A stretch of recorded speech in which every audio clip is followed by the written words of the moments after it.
Hello everyone, स्वागत है आप लोगों का फिर से एक बार मेरी चैनल एसके विस्टा में। आज हम लोग देखने जा रहे हैं एक थ्योरी क्लास। मैंने आपको बताया था कि हम लोग नेक्स्ट क्लास से जो इलस्ट्रेटर के सॉफ्टवेयर्स पढ़ेंगे वो प्रोजेक्ट बेस्ड होगा, बट प्रोजेक्ट बेस्ड होने से पहले मैं चाह रहा हूँ कि आप लोगों को एक बेसिक थ्योरी दे दूँ, that is for logo designing. आज हम लोग सीखेंगे कि किस तरीके से 7 सिंपल स्टेप्स में हम लोग एक लोगो डिजाइन कर सकते हैं। और ये अगर स्टेप्स आप लोगों को क्लियर हो गए तो आप कोई भी लोगो आज के बाद आगे के लिए आप लोग आसानी से डिजाइन कर पाओगे। तो चलिए स्टार्ट करते हैं हम आज का अपना क्लास। तो जैसा कि मैंने आपको बताया कि आज के क्लास में हम लोग लोगो डिजाइनिंग के बारे में पढ़ने वाले हैं। लोगो डिजाइनिंग को हम लोग 7 बेसिक स्टेप्स में पढ़ेंगे आज के क्लास में। और सबसे पहले मैं वो आपको 7 बेसिक स्टेप्स बता देता हूं कि वो कौन कौन से हैं। फर्स्ट है हमारे पास develop your brand identity. Second is look for a inspirational design. Third is pick a good color that will reflect your brand. Fourth is pick a good font. Fifth will be create a rough sketch of that design, of that logo. Sixth is get feedback from your friends and the person you know for your company. And seventh will be the brush up or polish your design or finalize your design according to your previous things, like what you have sketched, what you choose the color, what you choose the font, और उसके हिसाब से आपको करना क्या है कि आपको अपने डिजाइन को फाइनलाइज करना है। और इसी 7 बेसिक स्टेप्स को आज हम लोग 1 बाय 1 पढ़ेंगे कि कैसे हम इन चीजों को यूटिलाइज करके एक लोगो के डिजाइनिंग को कंप्लीट कर सकते हैं। तो हमारा पहला टॉपिक है डेवलप योर ब्रांड आइडेंटिटी। इसमें आपको क्या करना होगा? सबसे पहले आपके मन में ये सवाल जरूर आ रहा होगा कि ये ब्रांड आइडेंटिटी को डेवलप कैसे करें। तो कुछ चीजें आपको अपने ब्रांड के बारे में, अपने कंपनी के बारे में जानकारी जरूर रखनी होगी, जिसमें से पहला होगा कि आपने ये जो कंपनी स्टार्ट किया है वो किस चीज पे बेस्ड होगी, क्या होगा। ये सारी चीजें हैं जो आपको क्लियर अप करके रखनी होगी आपके अपने थ्योरी के लिए। ठीक है, जब भी आपको कोई ब्रांड डेवलप करना है तो आपको ये चीजें जरूर क्लियर रखनी है कि आपने ये कंपनी क्यों स्टार्ट किया, what values are important to you as a company, and third what sets you apart from the competitors. मतलब कि आपके अपने जो कॉम्पिटिटर्स होंगे आप किस तरीके से अपने आप को उनसे अलग रख सकते हो, ताकि आप उभर के एक आउट ऑफ द बॉक्स जाके एक नई कंपनी आप साबित हो सको। फॉर एन एग्जाम्पल, आप एक कोई भी एजुकेशन का मान लीजिए कि आप एक एजुकेशन की कंपनी ओपन कर रहे हो, एक स्कूल ओपन कर रहे हो या कॉलेज ओपन कर रहे हो। तो वहां पे क्या है कि आपको सबसे पहले ये सोच के रखना है कि आप क्यों ओपन कर रहे हो। ये जो आपका मोटो होगा एक स्कूल ओपन करने का, उसका मोटो क्या होगा? To give a better education. ठीक है, ये बहुत सिंपल है कि एक बेटर एजुकेशन के लिए आपको वो स्कूल ओपन करना है। तो आप जैसे जैसे सोचना शुरू करोगे ना कि अच्छा मुझे एक बेटर एजुकेशन चाहिए, तो कहीं ना कहीं से आपके मन में एक लोगो की डिपिक्शन शुरू हो जाएगी, इमेजिनेशन शुरू हो जाएगी कि हाँ, एक एजुकेशन के लिए, बेटर एजुकेशन के लिए किस किस तरीके से लोगो डिजाइन कर सकते हो। लाइक अगर आपको एक एजुकेशन के लिए लोगो डिजाइन करना है तो आपके माइंड में कभी एक एप्पल की इमेज नहीं बनेगी। हो सकता है कि एजुकेशन से आपके मन में बुक्स, कॉपीज या फिर प्लेग्राउंड या स्कूल की बिल्डिंग या इस तरीके से कुछ छोटी छोटी चीजों की इमेज आपके माइंड में बन रही होगी। बट अगर आप स्कूल के बारे में सोच रहे हो और आपके मन में एप्पल, ऑरेंजेस और खाने पीने की इमेजेस बन रहे हो, तो कुछ तो गड़बड़ है आपके साथ। तो ऐसी चीजें नहीं होती। मतलब जब ये मेरा कहने का ये मतलब था कि जब आपकी ब्रांड आइडेंटिटी क्लियर होगी ना कि आपको इस कंपनी से क्या चाहिए, तो खुद ब खुद धीरे धीरे धीरे आपके माइंड में जितनी भी चीजें होंगी वो शॉर्ट आउट होने लगेंगी, वो फिल्टर्ड होने लगेंगी। तो जैसा कि मैंने बताया कि अगर आप एक एजुकेशन की कंपनी ओपन कर रहे हो तो आपके पास माइंड में कुछ ना कुछ इस तरीके की बुक्स, कॉपीज, पेन, पेंसिल, इस तरीके से इमेजिनेशंस जो है आपके माइंड में चलने लगेगी। सेकंड क्या है कि आप किस तरीके से वैल्यू करते हो इस कंपनी के लिए। ठीक है, तो बेटर एजुकेशन के साथ आप क्या क्या चीजें और दे सकते हो, उन चीजों को आपको राइट डाउन करके रखना होगा। मतलब मैं एक एग्जांपल दे रहा हूं, ऐसा जरूरी नहीं है कि आपको सिर्फ और सिर्फ एजुकेशन सेक्टर के बारे में ही सोचना है। आपका जो भी कंपनी होगा आप उसके लिए वो चीजें सोच सकते हो। और सेम एज कि अपने कॉम्पिटिटर्स से आप कैसे अपने आप को अलग रखते हो, वो आपके लोगो से हो सकता है कि वो डिपिक्ट हो जाए। ये छोटी छोटी चीजें हैं जिसको आपको नोट डाउन करना है और इसका एक थ्योरी बना के रखना है अपने कंपनी के लिए, ताकि जब भी आप या तो खुद से लोगो डिजाइन करो या किसी डिजाइनर को हायर करो लोगो डिजाइनिंग के लिए, तो आप उनको ये चीजें दे सको। और बात मानिए मेरी, बहुत ईजी हो जाएगा आप लोगों के लिए या तो लोगो डिजाइन करना या करवाना, अगर आप इन चीजों को लिख के अपने पास रखते हो। ये चीज क्लियर रखिएगा अपने माइंड में कि आपने ये कंपनी क्यों ओपन किया, क्या वैल्यू है इस कंपनी के आपके लिए, एंड थर्ड आप किस तरीके से अपने कॉम्पिटिटर्स से अपने आप को अलग रख सकते हो। सेकंड, मैंने आपको बताया था कि look for a design inspiration. मैंने इस चीज के ऊपर पहले भी एक वीडियो बनाया है जिसमें आप देखे होंगे या सुना भी होगा या आपने देखा होगा, नहीं देखा होगा तो आप प्लीज जाके देखिएगा। उस क्लास का नाम है ऑब्जर्वेशन, इमेजिनेशन एंड इम्प्लीमेंटेशन।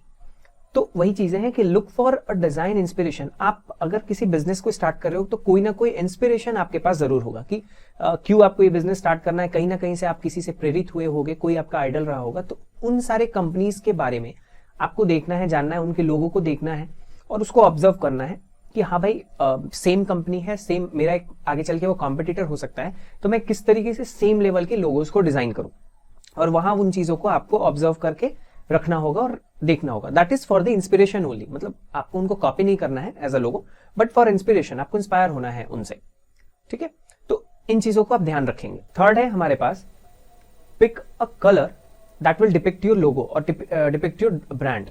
मतलब आप जिस सेक्टर के बारे में या जिस सेक्टर के कंपनीज को ओपन करने जा रहे हो, तो कहीं ना कहीं कलर्स बहुत इंपॉर्टेंट रोल प्ले करता है आपके लोगो के लिए, क्योंकि कलर जो है वो डायरेक्टली रिलेटेड होता है लोगों के साइकोलॉजी से।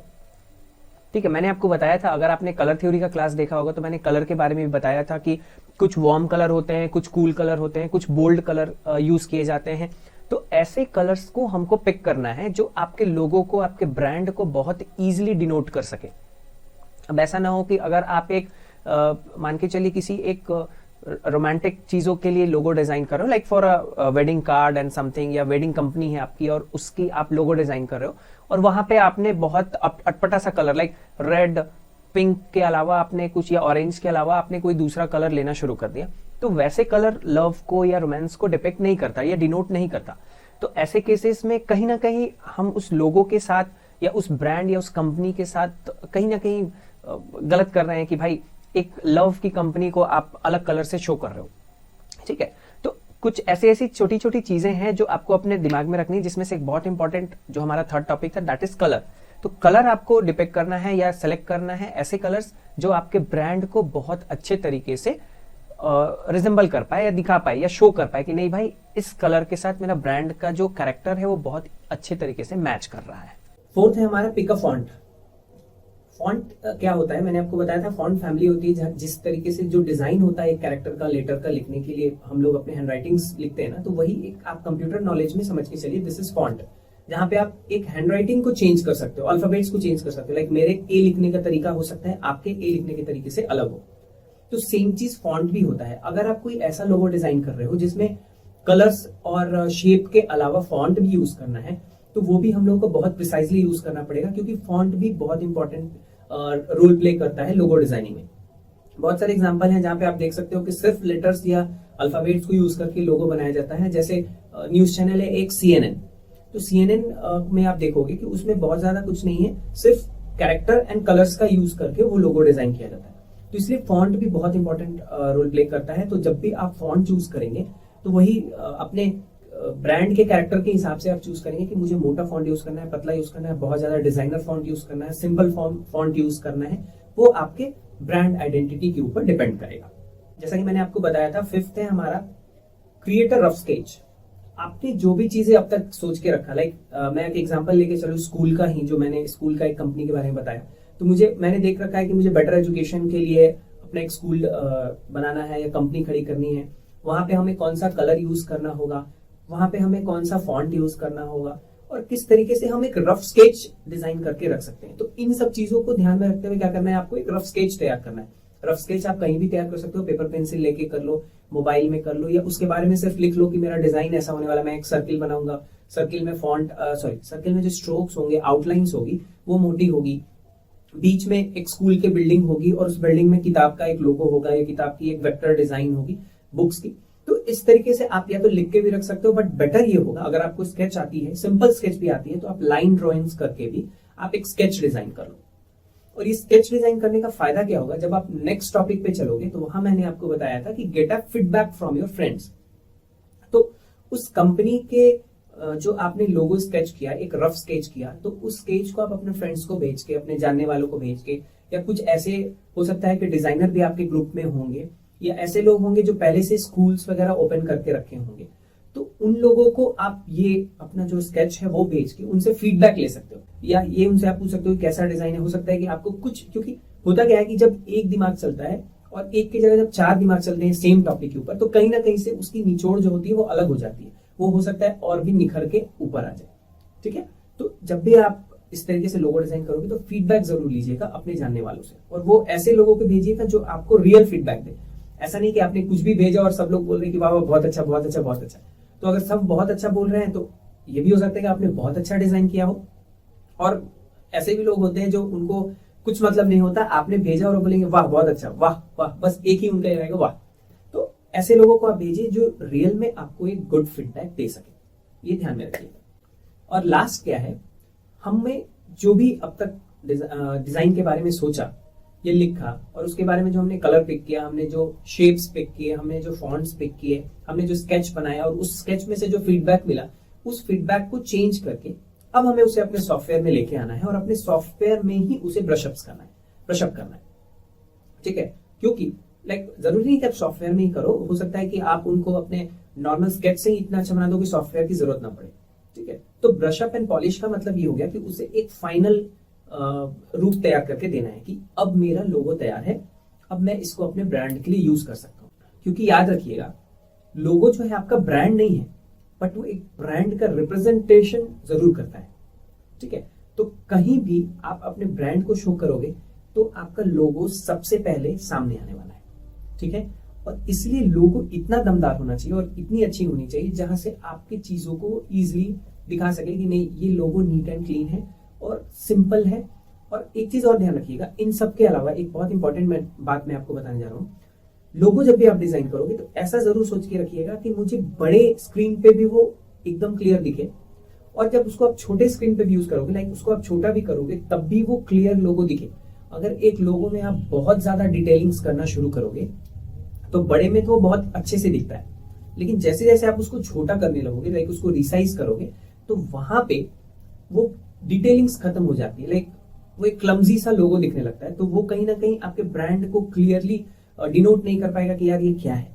तो इसलिए इन सब 7 पॉइंट्स के अलावा एक ये पॉइंट आप जरूर ध्यान रखिएगा कि अपने लोगों को ऐसा डिजाइन कीजिए, ऐसा सोचिए कि बड़े में भी वो अच्छा दिखे, सिंपल दिखे और क्लियर दिखे, और सेम एज जब उसको आप छोटा करोगे, रिसाइज करोगे, तब भी वो अच्छा दिखे, सिंपल दिखे। और सिंपल जरूरी नहीं, बहुत हाईटेक भी हो सकता है, बट क्लियर जरूर दिखे, और क्लियर मोटो आपके कंपनी का वो शो कर पाए अपने कस्टमर्स को। ठीक है, तो इस क्लास को आप जरूर से जरूर अच्छे तरीके से देखिएगा, समझिएगा। अगर आपको जरूरत पड़े तो आप रिपीट करके भी फिर से देख सकते हैं, क्योंकि और इन सब चीजों का नोट्स भी आप बना के कहीं ना कहीं अपने पास जरूर रखिएगा। ठीक है, और जब भी हम लोग लोगो डिजाइन करेंगे तो इन सब 7 पॉइंट्स को अपने माइंड में रखते हुए लोगो डिजाइन करेंगे। और नेक्स्ट क्लास में हम लोग जो अपना इलस्ट्रेटर एक सॉफ्टवेयर था उसमें पढ़ रहे थे, उसी सॉफ्टवेयर में हम लोग लोगो डिजाइन करना शुरू करेंगे। तो आज का क्लास हम अपना यहीं पे एंड करेंगे। और जैसा कि मैंने आज आप लोगों को बताया कि लोगो को किस तरीके से आप डिजाइन कर सकते हैं, वो 7 स्टेप्स, और एक जो मैंने आपको की पॉइंट बताया कि रिसाइज करने पे भी आपका लोगो क्लियर और मतलब क्लियर और सिंपल डिपिक्ट हो, डिजाइन उसकी अच्छी हो, इजीली वो अपने मैसेज को शो कर पाए अपने कस्टमर्स को, तो ऐसा लोगो ही आपको डिजाइन करना है। तो यहीं पे हम अपना आज का क्लास एंड करते हैं। वीडियो अगर आपको अच्छा लगा हो, क्लासेस आपको अच्छी लगी हो, तो प्लीज लाइक कीजिएगा, सब्सक्राइब कीजिएगा और कमेंट भी कीजिएगा अगर आपको कुछ और नई चीजें जानने की जरूरत होगी तो। तब तक के लिए goodbye and take care. Thank you.